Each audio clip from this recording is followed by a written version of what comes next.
we all have the ability to run as hard as we want to and to run as far as we can. Yeah. And just know that that run may take us places that we never expect.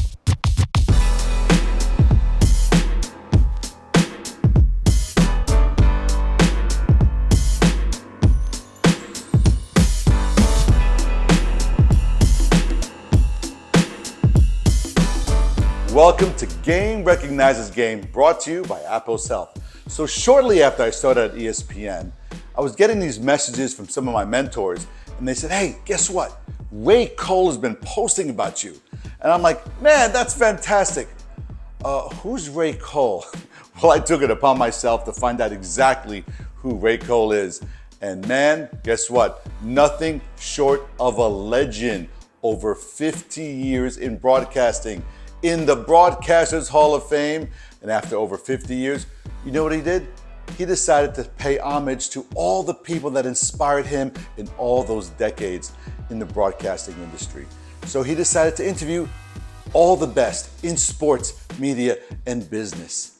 And he wrote a book to tell those stories. Hanging with the Winners. Yes, sir. And it is my honor to have sat down with him to hear all those stories. He is candid, he is kind, he is so generous with his insights, and especially those beloved stories over 5 decades.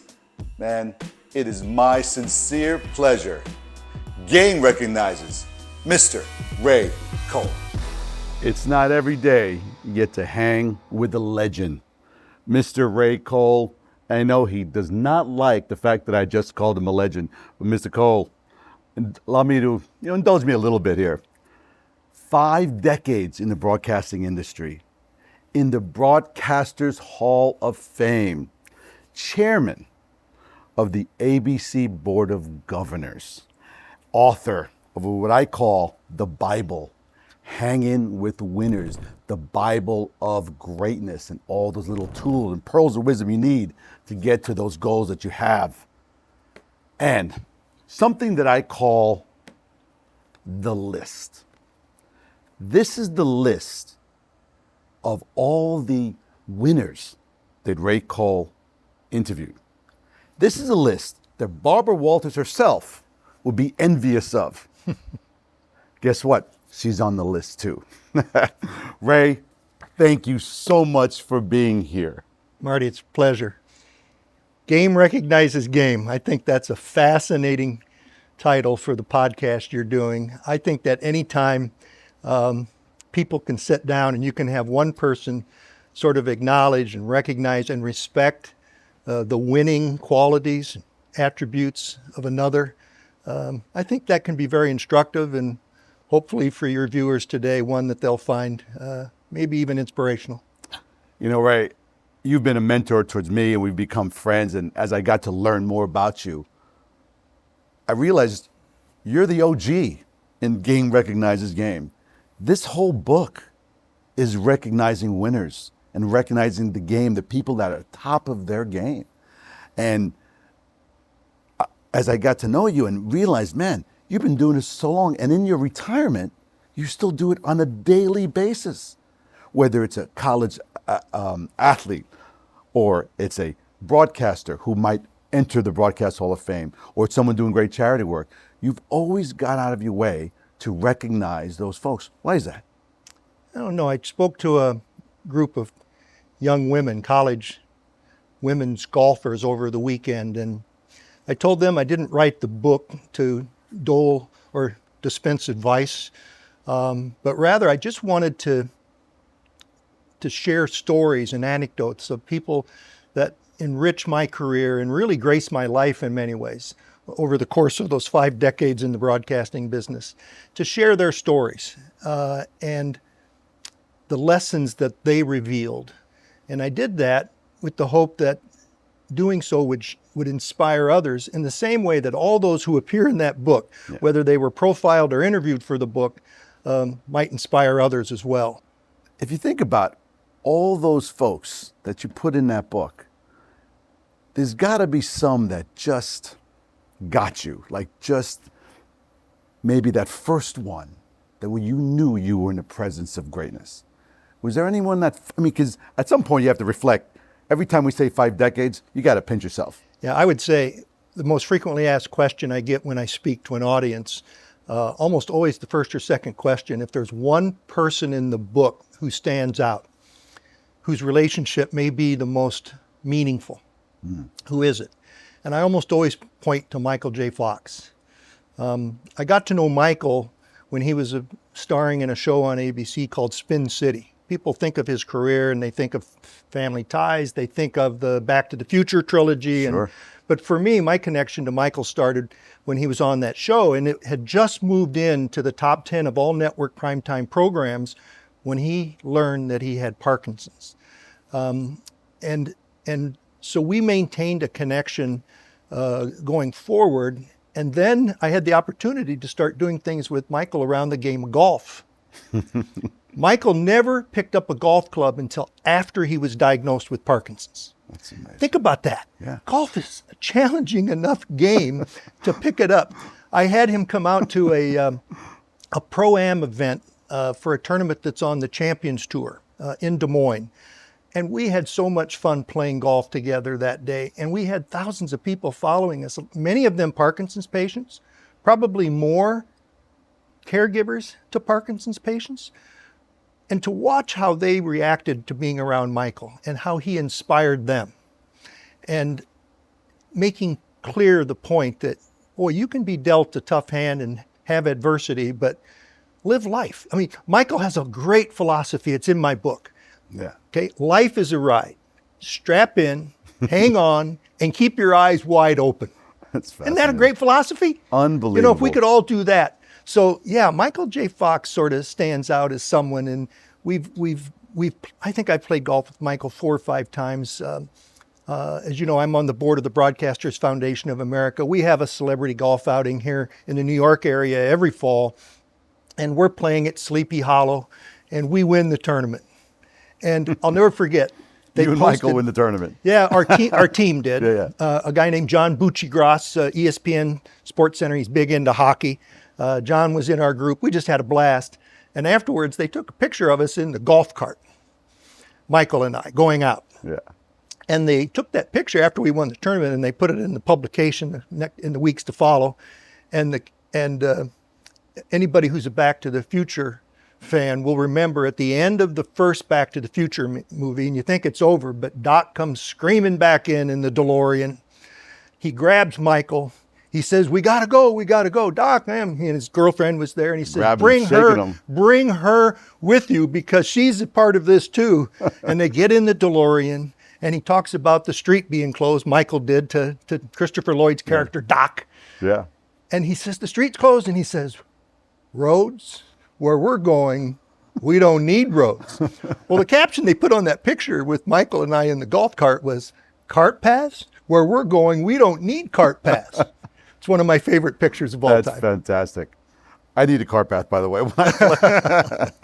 All right, you mentioned Iowa a few times, and you've been described as the ordinary guy from Iowa. And I beg to differ, because it sounds, with this body of work, this labor of love, there's an extraordinary guy from Iowa. Where did you realize that, wow, look at my life. Look where it's taken me. Look at the people I have met, the connections I made, the relations. There had to be a point in your career that you knew you were on that right path. You know, I don't know, Marty, that any of us ever stopped to think and be that introspective at the time. I did write in my book that in 2008, I had the opportunity to attend the Oscars, and then in the summer, the ESPYs, and then that fall, the Emmys. And it wasn't until I was writing the book a dozen years later that I reflected back and go, wow, I attended all of those events in one year as you described me. That was Ben Sherwood, a good friend of mine, former president of ABC News, who went on to become president of the ABC Television Network, who described me as this otherwise ordinary guy from Iowa. That's who you're quoting. I'm not sure until I was working on the book that I took the time to really think about what a special time that was, and the people, as you pointed out, the connections I was able to forge, and the relationships that helped me, not just in business but in life. And I think ultimately that's what making connections are, and that's not something. I think that happens naturally and organically, and you don't. Because I get asked that question, especially by younger people when I talk to high school or college students. Oh man, how do you go about forming that network and everything? And I says, the way you do that is you be involved. Almost everything I did started in the TV business at a little ABC station in Sioux City, Iowa, and then I had the opportunity to take over as chief operating officer responsibility for a number of stations, from Sioux City to Des Moines to the Quad Cities to Lincoln, Nebraska to Providence, Rhode Island to Sarasota, Florida. And being involved in the community is what helped, I think, set me off to expand my network. And then as I got involved in the industry, first in the Iowa Broadcasters Association, that circle expanded. Then I was elected to the ABC Board of Governors, later elected to be chairman of that board. I had the opportunity, they asked me to stay on in the chairman emeritus role, so I was on that board for 15 years.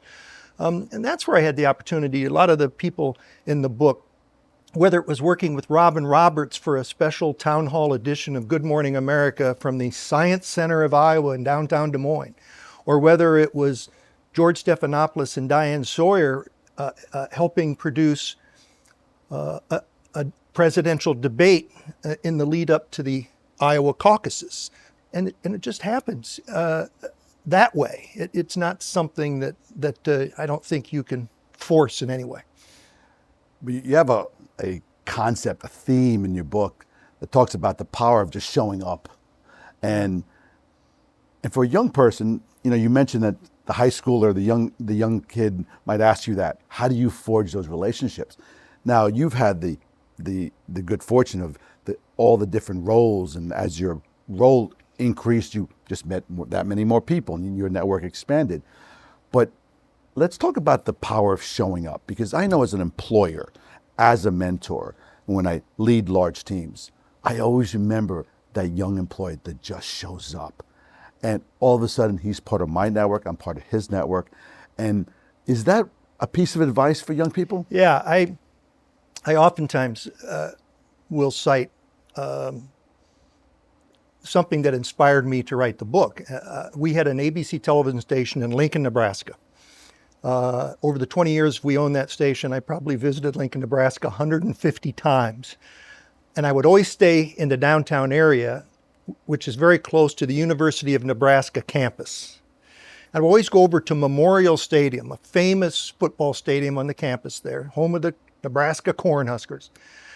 And on the northwest entrance to that stadium, emblazoned on the wall, is a great quote from one of Nebraska's favorite sons. He was a statesman, former Secretary of State. He was a presidential candidate. His name was William Jennings Bryan, a long time ago. And that quote from William Jennings Bryan reads on the stadium, "Destiny is no matter of chance, it's a matter of choice. It's not a thing to be waited for, it is a thing to be achieved." To your point, you have to step out. Jennings' quote is so simple and yet so profound. Okay, all of us have the ability to develop winning qualities and traits and attributes that give us a better chance to be successful in our careers and hopefully happier in our personal lives. And when I speak, I talk about a philosophy where your personal life and your professional life are two halves of the same sphere.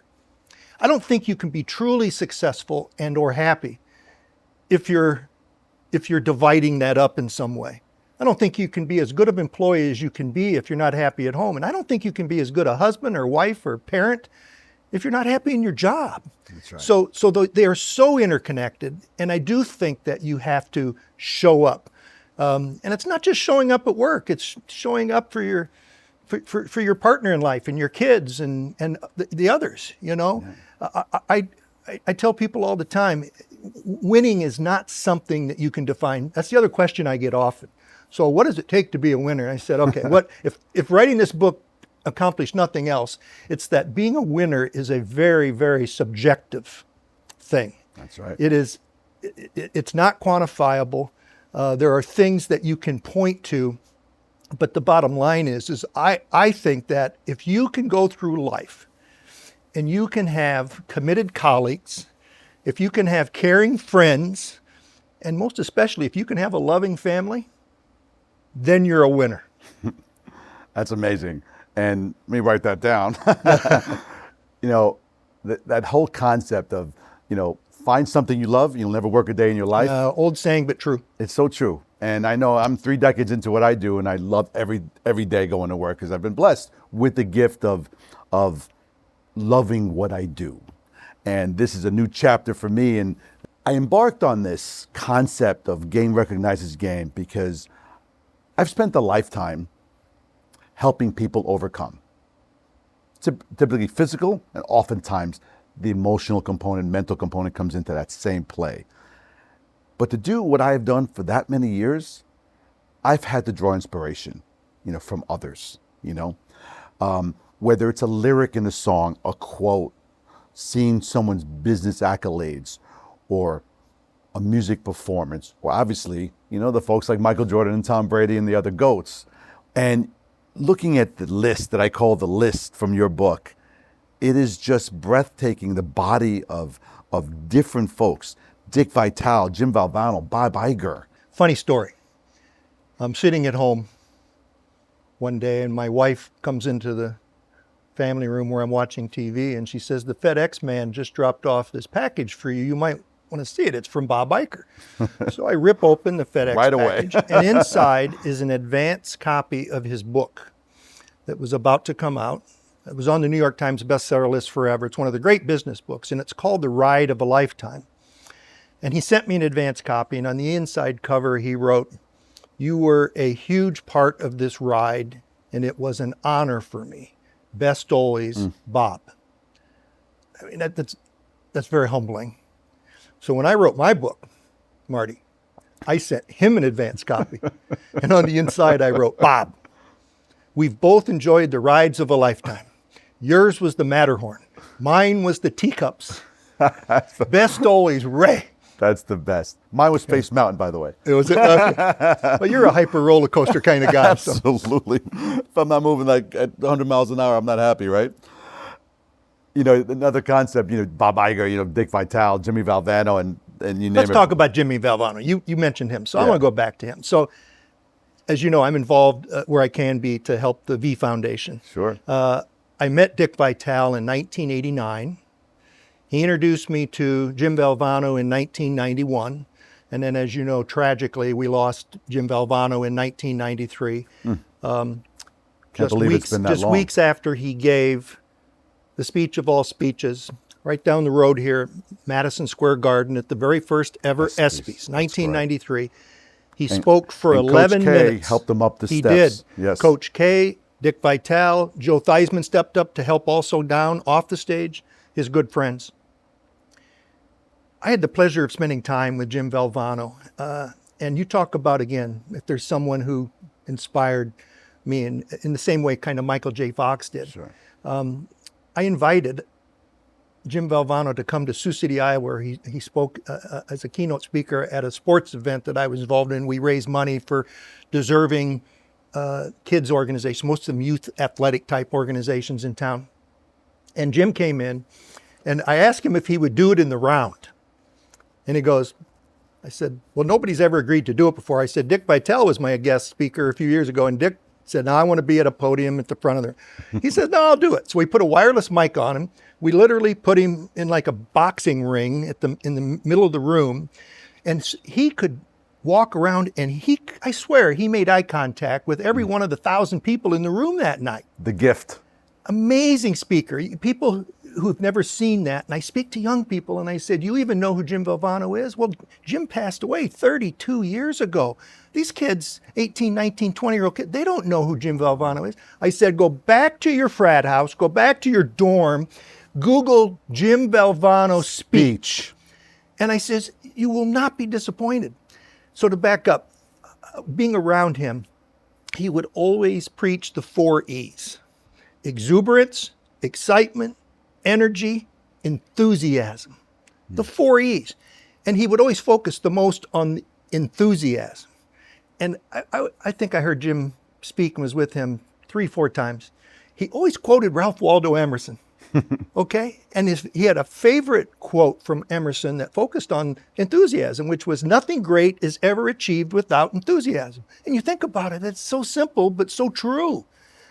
And so Jim Valvano was really special. And to be involved with the V Foundation, to watch, I actually produced a telethon in Sarasota in advance of Dick Vitale's annual gala that he does every year to raise money for pediatric cancer research. And the great Leslie Visser, who's contributed to my book, and Dick were the co-host of this telethon. She's terrific. Oh, and to watch the two of them interact and so committed. And Leslie was also, like Dick, she was, I think she was a founding board member for the V Foundation when they set that up. And to see what they do to not just continue, but to really honor Jimmy V's legacy, it's pretty special. Yeah. You know, speaking about enthusiasm, when Jimmy V's North Carolina State Wolfpack won the national championship and that last second shot against Houston, he was running around not knowing who to hug. He was trying. Who's it? I'm walking around. It was fabulous. There's the enthusiasm. He wanted to celebrate with whoever wanted to hug him. He was so upset with Derek Whittenberg because Derek was the star of that 1983 national championship team. And if you remember, Derek put up the ball. Airball. He, to this day, continues to say it was the greatest pass in the history of the NCAA tournament. Lorenzo Charles grabbed that ball out of the air and smashed it through. And typically, Jimmy V would hug Derek Whittenberg, but they were just mobbing each other with the crazy ending. And remember that Houston team I think they were favored to win by 20 points. It was just an unbelievable story of underdog coming through, if you will. So anyway, Derek Whittenberg also serves to this day on the V Foundation Board of Directors. That's fantastic. It's just amazing how a lot of the people whose lives were touched by Jimmy V continue to honor him through service to what we call the victory over cancer, which ultimately, Dick Vitale talks all the time. Our victory, where we cut down the nets, will have nothing to do with the basketball game. It'll have everything to do with finding the cure for cancer and achieving that ultimate victory that matters most. And what a tragedy that someone with those 4 E's, Jimmy V, and being given one of the worst cancers you can possibly have. And he was fighting and fighting and fighting. And when he gave that speech, and I tell any young person, you need to have a better day, you watch that. Like when he says, don't give up, don't ever give up. Yeah. That is a moniker for life, no matter what you are going through. Yeah, there was so much to take away from. That is still the mantra of the V Foundation today. Don't give up, don't ever give up. But to me, the most compelling part of that amazing speech was a life philosophy. To live every day in a way that has you laugh, think, and cry. Engage with people in a way that causes laughter. Okay? Do something. Read something. Do something that moves you into deep thought. Yeah. And then also, just as importantly, don't be afraid to have your emotions move to tears. Laugh, think, cry.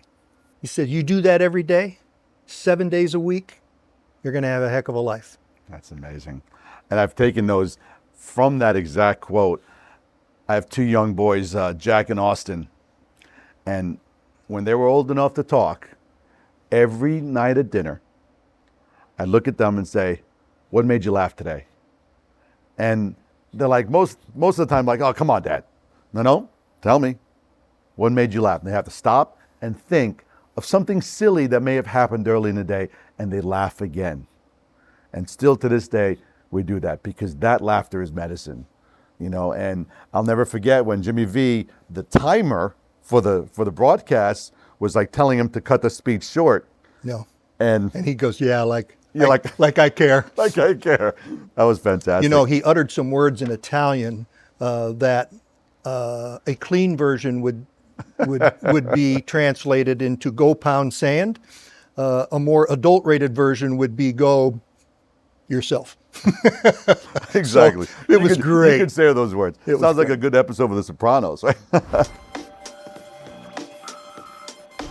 Apos isn't magic, it's science, clinically proven to reduce pain and improve mobility without invasive procedures or meds. Apos, precisely what you need. This is, I know what you think it is. It's a medical device No kidding. that is worn on the foot. This is Apos Health.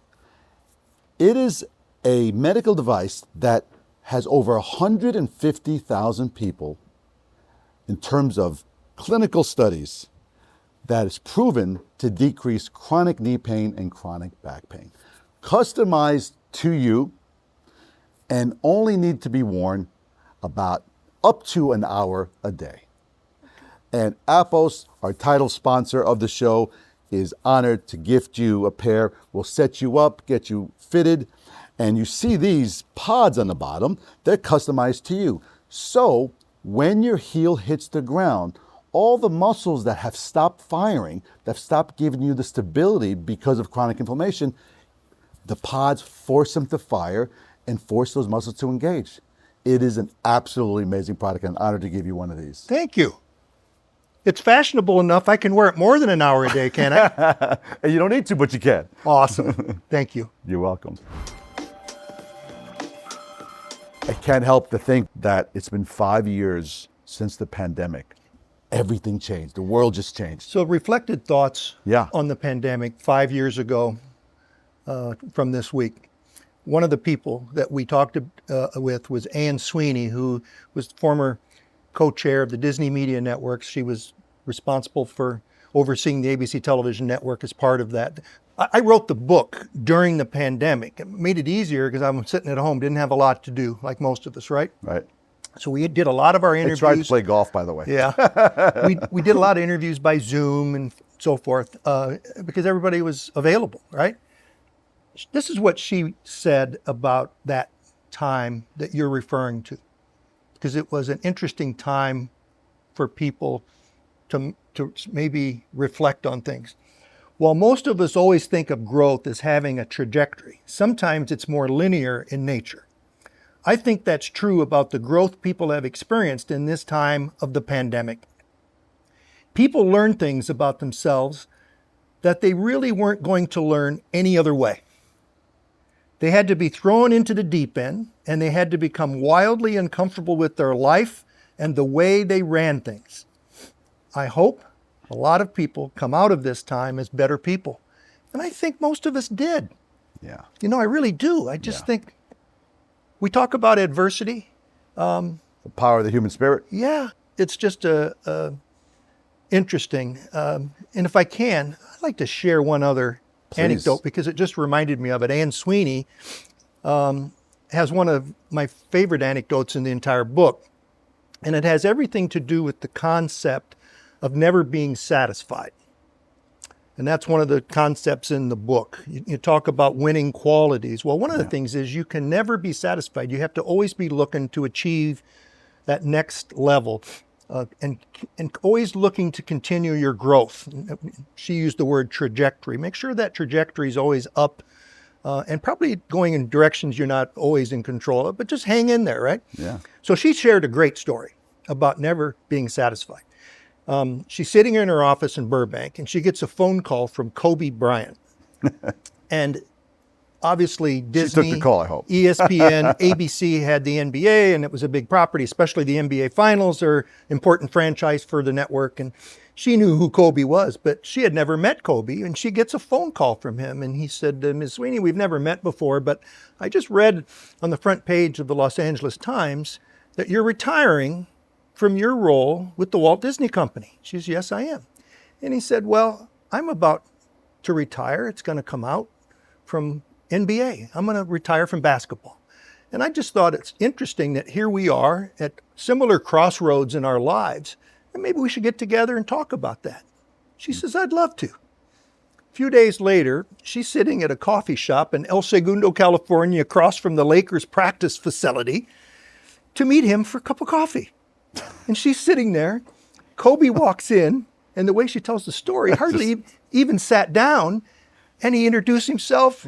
And he says, I just couldn't wait to meet you, and I have to ask you this question. Do you ever get tired of being the most powerful woman in television? She said, yes, I do. I have a question for you. Do you ever get tired of being Kobe Bryant, one of the greatest basketball players ever? And he goes, yes, I do, because I am so much more. Now think about that. Yeah. Shortly before he was tragically killed in that helicopter crash with his daughter, he won an Oscar.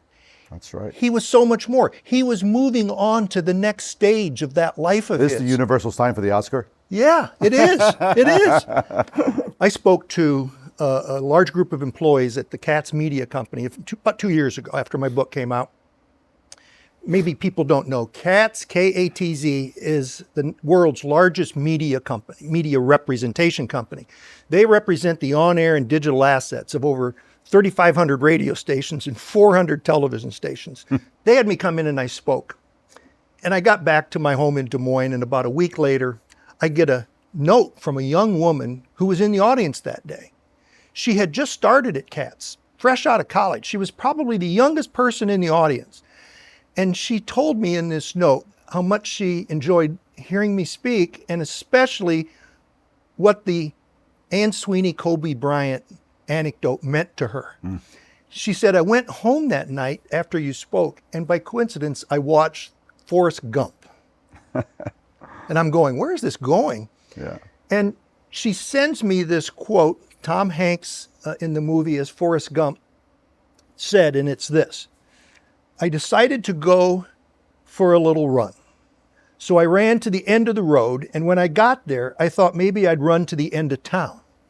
And when I got there, I thought maybe I'd just run across Greenbow County. And I figured since I've run this far, maybe I'd just run across the great state of Alabama. And that's what I did. And then she says, Mr. Cole, all I could think about watching that movie and that scene was Kobe Bryant. And how tragic it was. He didn't get to finish his run.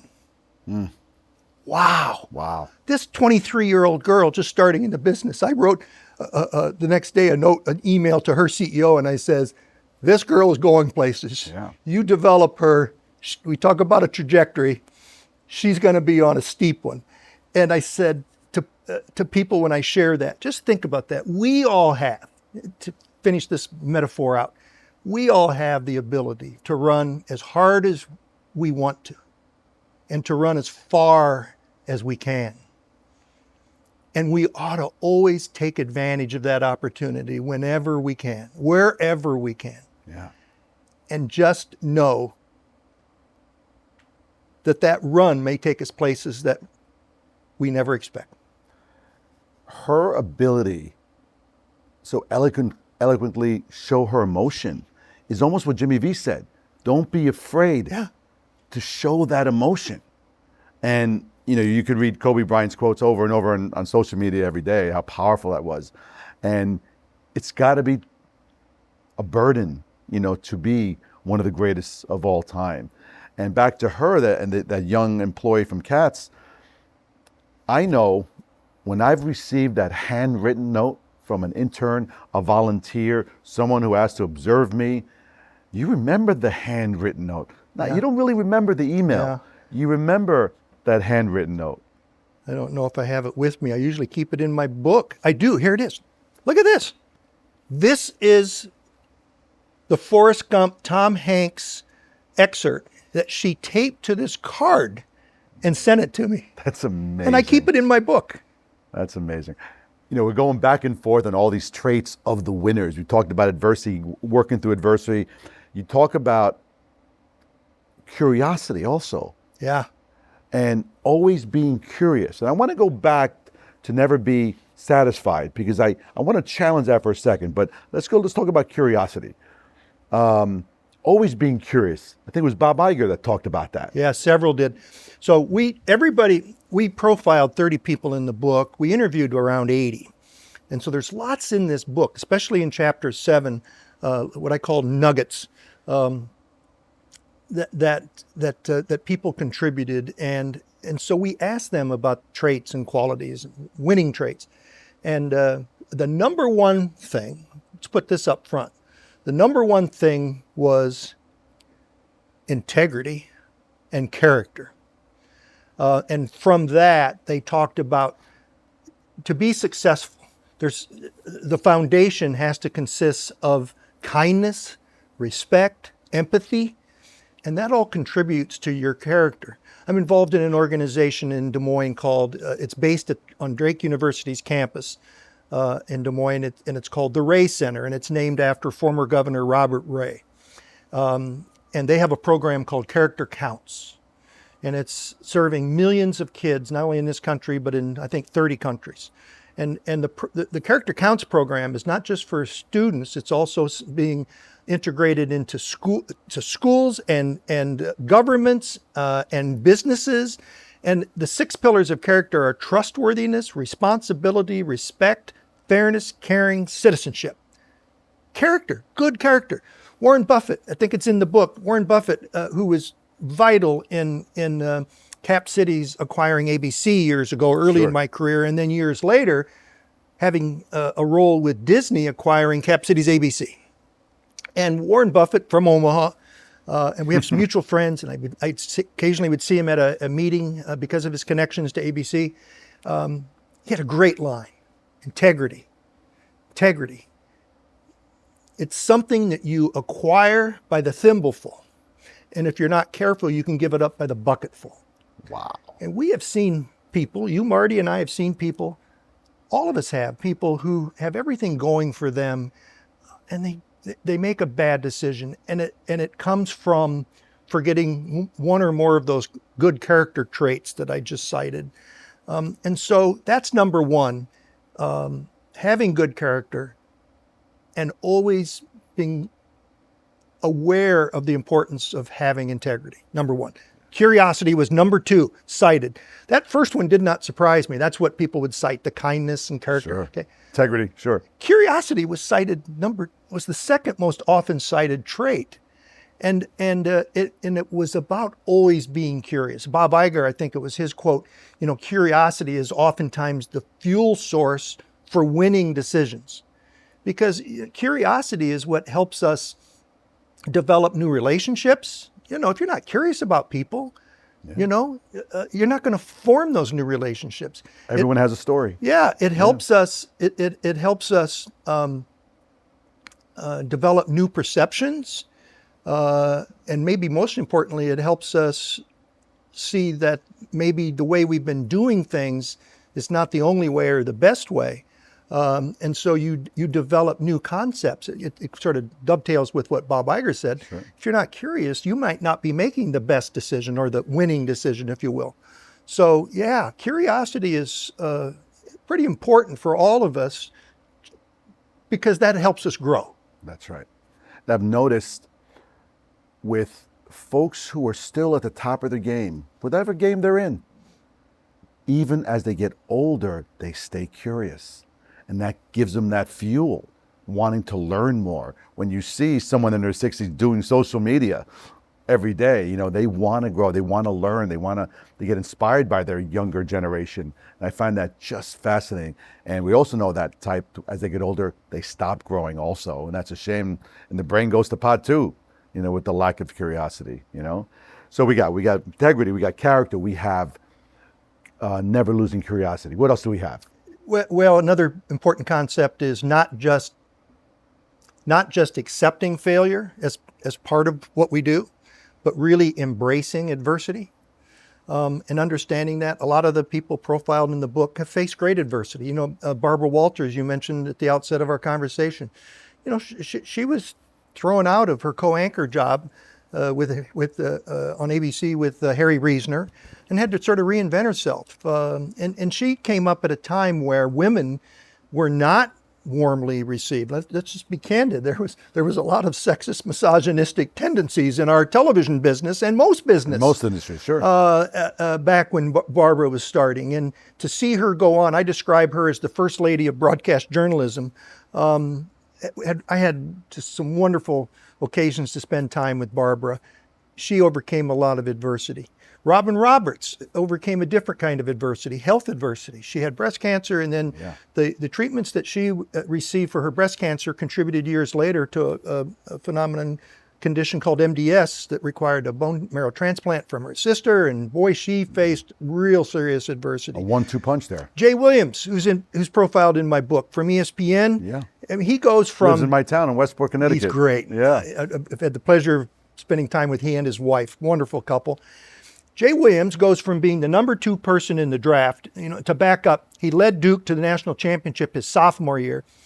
He gets beat by 1 point in the NCAA tournament by the eventual national champion his junior year, and then he decides to enter the draft. Yeah. Importantly, he was the first athlete to graduate with a degree from Duke University after 3 years. So it's not like he left early. He left with his degree. He's number 2 in the draft. He plays his rookie year with the Chicago Bulls, and then he's in a horrible motorcycle accident, something he shouldn't have been doing. By contract, he was prohibited from doing things like skydiving and riding motorcycles and other dangerous things. And it was the end of his career. Devastating for him. And yet, he reinvents himself in ways that saw him overcome tremendous adversity. There's another fun favorite quote in the book. It comes from a guy named Jerry Madelon. I don't know if you know that name. He goes by GMAT. Jerry is a longtime talent executive at ESPN. He discovered talent like Stuart Scott, the late great Stuart Scott, and he developed a lot of talent that's still on the air at ESPN. He has a great quote, and that is, "If you want to impress me, show me your accolades. If you want to impact me, show me your scars." A lot of the people in this book personify that. They understand that being honest and sharing that adversity is part of their personal growth in ways that can help others learn and grow as well. And my saying for this is, when it comes to that, is you just got to stand back at life, and sometimes and what I say is it's not so much surviving the storm as learning how to dance in the rain. Okay, if you can do that, okay, you're going to deal with things. That adversity manifests itself in a myriad of ways in one's lifetime. It's just rain then. Yeah, it's just, and if you can dance in that rain, you're doing okay. Hello, everyone. Exclusively for Game Recognizes Game listeners, our sponsor, I'm so proud to be in partnership with, Nobull, giving our listeners a 30% discount code for all their products that'll help you achieve all your goals. Please go to nobullproject.com/game to receive your 30% discount. That's www.nobullproject.com/GAME. I can't help but think about the concept of fear, or the fear of failure, and then courage. Because I've spoken to a lot of people and think about things every day. I've always thought that fear drove me. The fear of not getting out of the neighborhood. The fear of not having this big life that I wanted. I just mentioned the late, great Stuart Scott. man, we continue to honor him at the V Foundation with an event here in New York every year for a fund that underwrites research for cancers that affect minorities in disproportionate ways. His daughters are just wonderful, wonderful people that carry on His the legacy. Stuart Scott Yeah. legend, if you will. Sure. Stuart had, to your fear angle, what Stuart said was, losers worry about failure. Winners worry about regrets. Again, Yeah. simple yet profound. In other words, don't worry about failing. Yeah. Think about how regretful you're going to be if you don't pursue that, you know? And, That's right. and the very, very first quote at the very opening of my first chapter in this book is from Arthur Ashe, who said, you have to get to the stage in life where just going for it is more important than winning or losing. Just going for it. You got to go for it. Just show up. No regrets. That's right. And if you fail, Right, exactly. And as I was saying, my reflection is that I always thought it was fear of failure. And it really wasn't. It was actually courage. But I didn't call it courage because I didn't know it was courage. But it was just showing up and just not having any regret. Because I tell my sons today, I like being comfortable with being uncomfortable. And it's something that drives me, you know, and, you know, I have this new media career that who would have thought? And the fear or the courage, whatever one you want to use, helps me teach my sons to always take that chance, because you never want to look back and think. you know, Marty, there are so many examples, but a recent one comes to mind. So as you know, I was at a black tie dinner at the Plaza Hotel last night. I was seated, as a presenter, I was seated next to Deborah Norville, who also serves on our board of the Broadcasters Foundation of America. Deborah Norville was fired from the Today Show. Last week, she celebrated her 30th anniversary as the anchor of Inside Edition. Wow. She's the longest serving, longest running network anchor on television today. Overcoming adversity. It's fantastic. Moving on.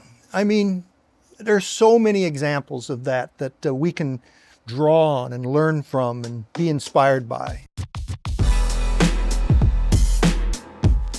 All right, it's time for our segment we call Moving the Chains, brought to you by Nobull.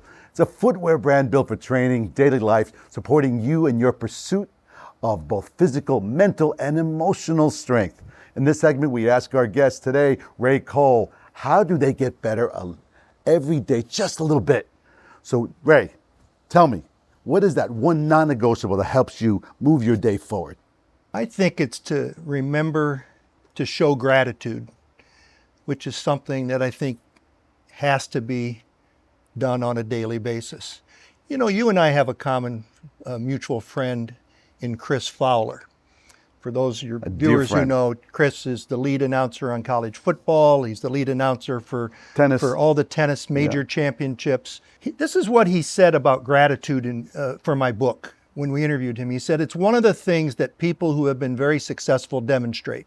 And not just successful financially, but successful in terms of living a life worth emulating and admiring.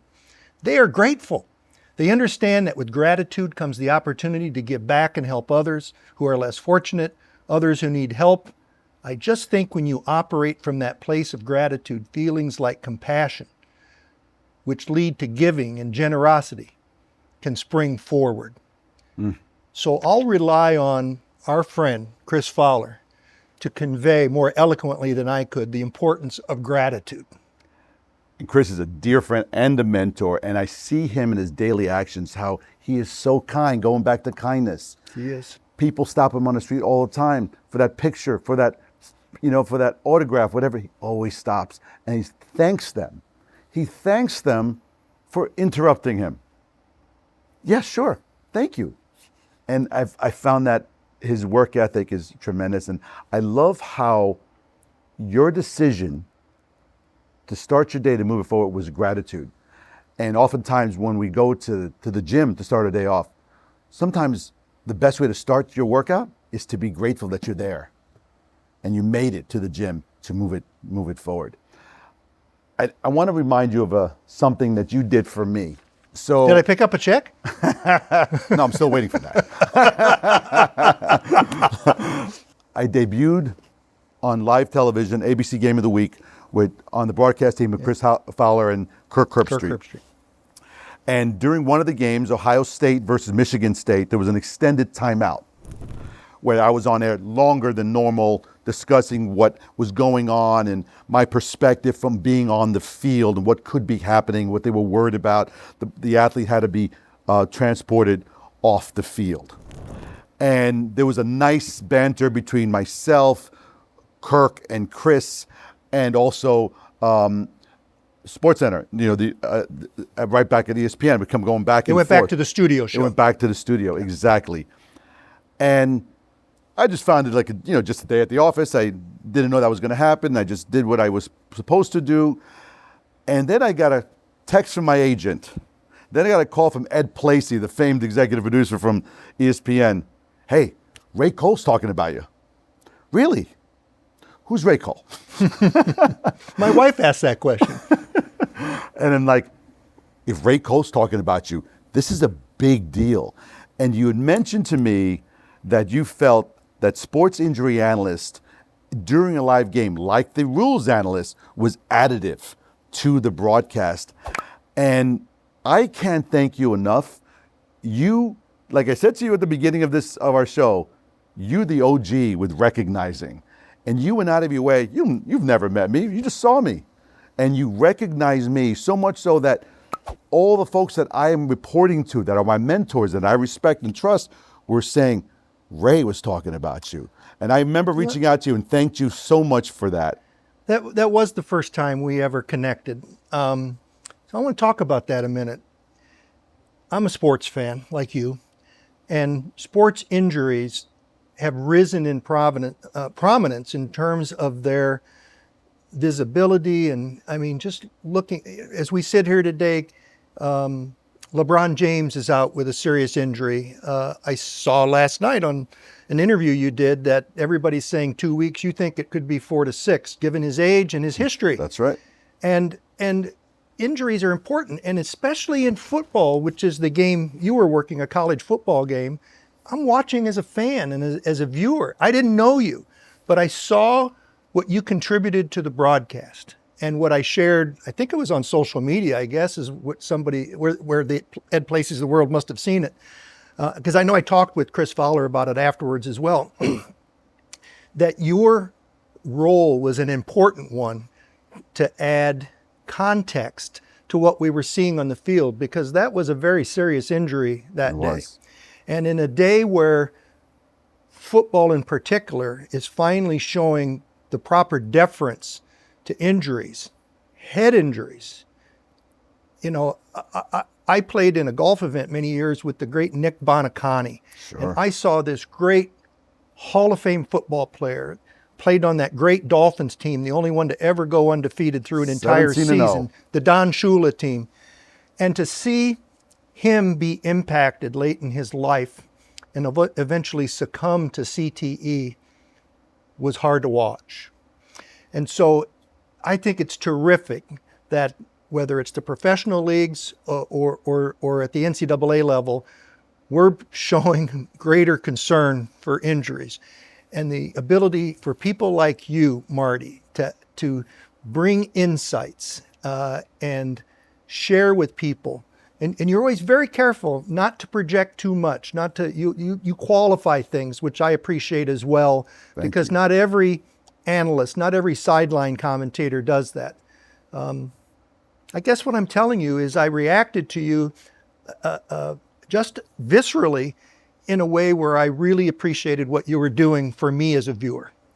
And I can't thank you enough, because what it meant for me is that it validated that I was onto something, because I was considered the first and didn't realize I was the first until someone told me I was the first. And it was Ed Placey that told me. He goes, you are the Mike Pereira of sports injury analysts. And your comment sparked a big debate and conversation within the powers that be at ESPN. They were always worried that I might speculate, or even a sideline reporter. They were always worried about speculation. And the wonderful thing about the courage you gave me with your comment was, I said to them, the reason why you have me here is because if I don't speculate, I'm not doing my job. Because when I'm running on the field to take care of that athlete who might be face down and he cannot talk to me, if I'm not speculating, I may not be able to help him in any way. So I am running out there speculating because that's what we do. Yeah. Right? And they appreciated that I'm not going to diagnose on air, but I'm going to tell you what we're thinking about, what the potential dangers are, and always reassure the viewers that he's in good hands. Marty, thank you for walking me down memory lane to when we first connected and sharing that with me, because I was not aware of any of that backstory till right now. That's pretty awesome. Thank you. No question. And so awesome for me. Okay, I need 2 minutes on the clock.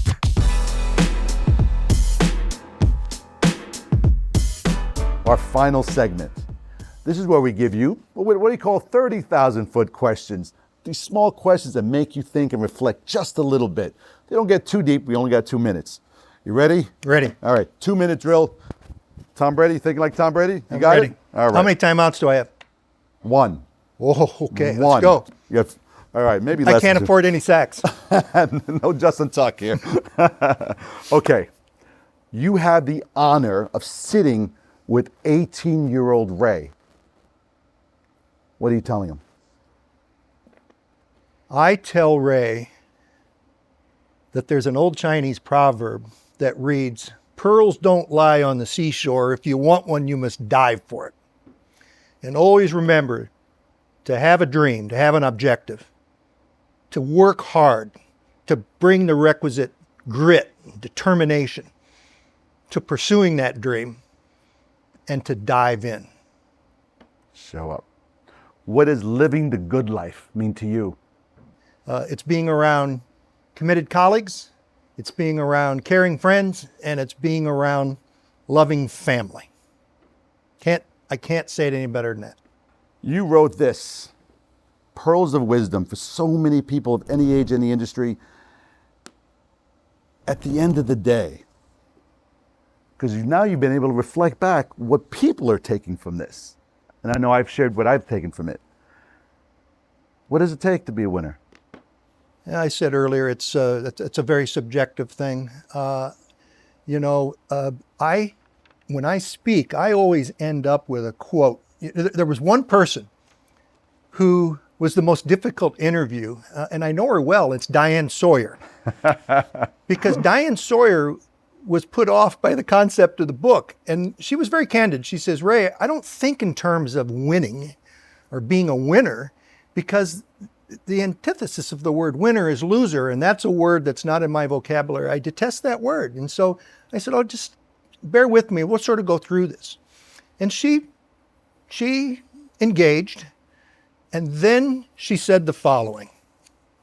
"Okay, Ray, winning. It's about the moment when your purpose meets joy, when you feel that you've really delivered on something you care about, where you get to wake up every day and the thing you want to do is the thing you get to do. And then all of that somehow makes the world better." Well, I go, "Diane, you just gave me the perfect summation of what it is to be a winner." Well, Ray, I woke up this morning doing what I love to do, and I had the honor of having this wonderful chat with you. Thank you. It's been a blast. Thanks, man. Thank you, buddy.